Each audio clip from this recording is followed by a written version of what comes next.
यसु मसीह की ज़मीनी ज़िंदगी के तमाम अहम तरीन वाक़यात में से एक वाक़या है जहाँ उनका इलाही जलाल यानी तजल्ली मसीह इंसानी बदन से ज़ाहिर हुआ। इससे पहले वो अपने शागिर्दों को अपनी सलीबी मौत की खबर दे चुके थे। आइए बाइबल मुक़द्दस में से इस हवाले को पढ़ते हैं। फिर इन बातों के कोई 8 रोज़ बाद ऐसा हुआ कि वो पतरस और यूहन्ना और याकूब को हमरा लेकर पहाड़ पर दुआ करने गया। जब वो दुआ कर रहा था तो ऐसा हुआ कि उसके चेहरा की सूरत बदल गई और उसकी पोशाक सफ़ेद बर्राक हो गई।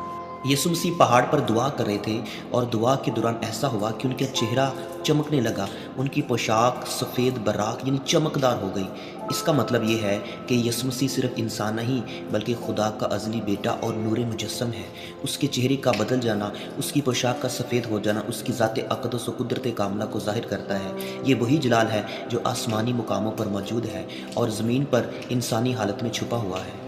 30वीं आयत में यूँ रकम है, और देखो 2 शख्स यानी मूसा और एलिया उससे बातें कर रहे थे। मेरे अजीज़ों, जनाब मूसा तौरा यानी शरीयत की नुमाइंदगी करते हैं और जनाब एलिया तमाम अंबिया अकबर और तमाम अंबिया असगर की नुमाइंदगी करते हैं।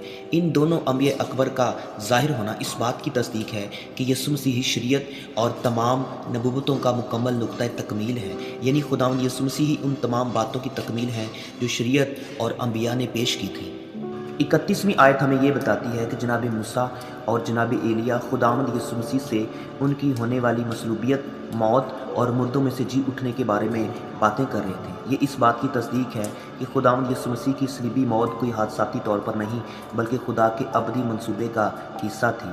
मेरे अजीज़ों, जनाब मूसा और तमाम अंबिया के निज़ाम का असल मकसद मसीह की कुर्बानी की तरफ इशारा था, यानी तमाम तौरेत और अंबिया का जो असल मकसद था वो मसीह की कुर्बानी और कफ़ारे का। 32वीं और 33वीं आयत में यूँ रकम है, मगर पतरस और उसके साथी नींद में पड़े थे और जब अच्छी तरह बेदार हुए तो उसके जलाल को और उन 2 शख्सों को देखा जो उसके साथ खड़े थे।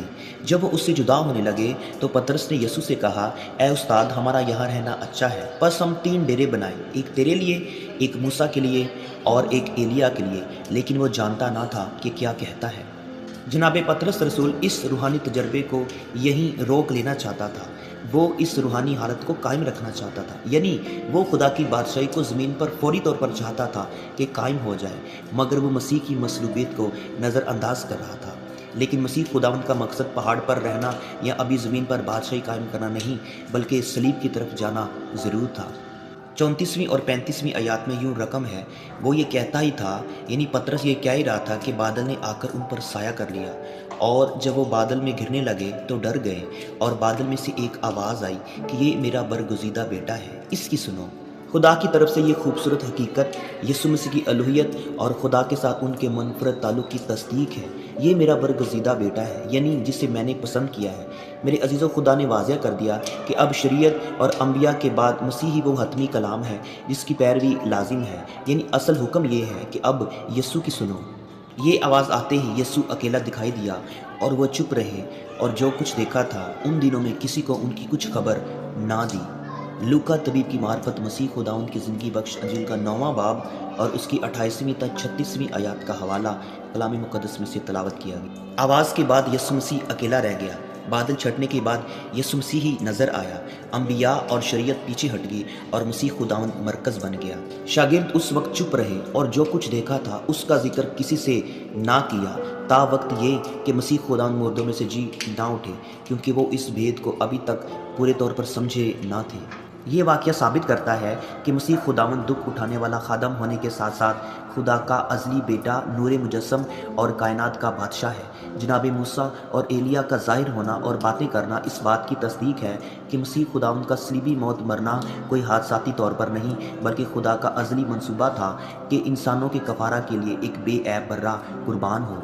यीशु मसीह ही शरीयत और नबियों की मुकम्मल तकमील है। जैसे बादल छट जाने के बाद यीशु मसीह ही नज़र आया, ऐसे ही हमें अपनी ज़िंदगी के तमाम मामलात में मसीह खुदावंद को मरकज़ और उसे पहली तरजीह देनी है। और आसमान से भी ये आवाज़ आई कि ये मेरा बरगुज़ीदा बेटा है, यानी आसमानी बाप की मर्ज़ी है कि हम उसके बेटे की मर्ज़ी पर चलें। जो अहकाम, कवानीन और दस्तूर आइन मसीह खुदावंद ने हमें दिए उसकी पासदारी करना, उन पर अमल करना हर रास्तबाज की ज़िम्मेदारी है।